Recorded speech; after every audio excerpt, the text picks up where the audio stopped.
What the going on? When did this become flatten the curve, flatten the curve, flatten the curve to we have to find a cure or everyone's going to die?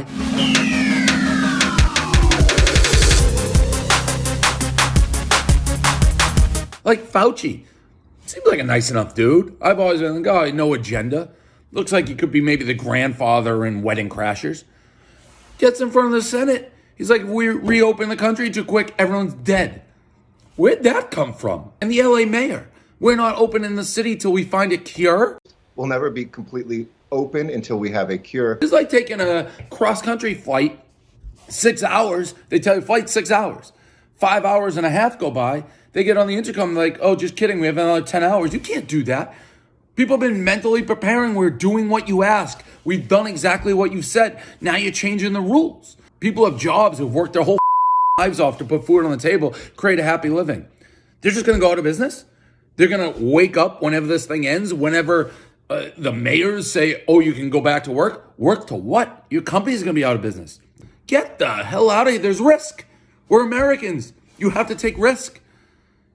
If people want to go out, they can go out. If they want to stay in, they stay in. We've done what you've said. You can't just midstream be like, just kidding. Flatten the curve, flatten the curve.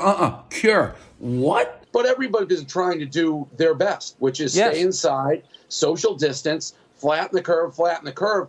That kind of, the combination of the hearings and the Senate and the LA mayor, that to me came out of left field. Give me the choice then. Let me go outside and risk potentially getting sick, or do I want to ruin my business? Because if it was me, I would rather die from corona than have to start over, work a 9 to 5, fight. How are you going to get a job? How are you going to put money on your family's table? I took a financial beating because I think a company, Penn National, bought a good portion of Barstool Sports. Well, it turns out this pandemic is not good for the casino business because they're closed. Latest job figures out of the US show another 3.2 million Americans have filed for unemployment benefit this week. Thank God for Dr. Fauci. God only knows what kind of repercussion he's going to face for speaking the truth, but obviously he has the well-being of the American people as his priority as opposed to the political patronage that this president thinks he's due. A lot of Americans are, an overwhelming number are, thanking Dr. Fauci every day and grateful for the fact that he's there in our society, in our politics, in our public square.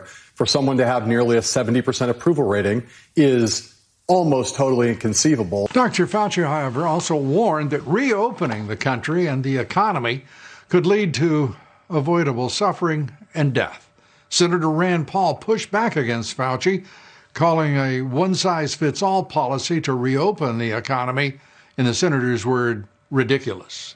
As much as I respect you, Dr. Fauci, I don't think you're the end all. I don't think you're the one person that gets to make a decision. A reality check from the nation's top infectious disease expert, which stands in stark contrast to President Trump's push to reopen the country. It's a bridge too far to expect coronavirus treatments or a vaccine in time for the fall school semester. I do think I find Dr. Fauci's language, he's so masterful at what he does, a bridge too far to talk about a vaccine this fall.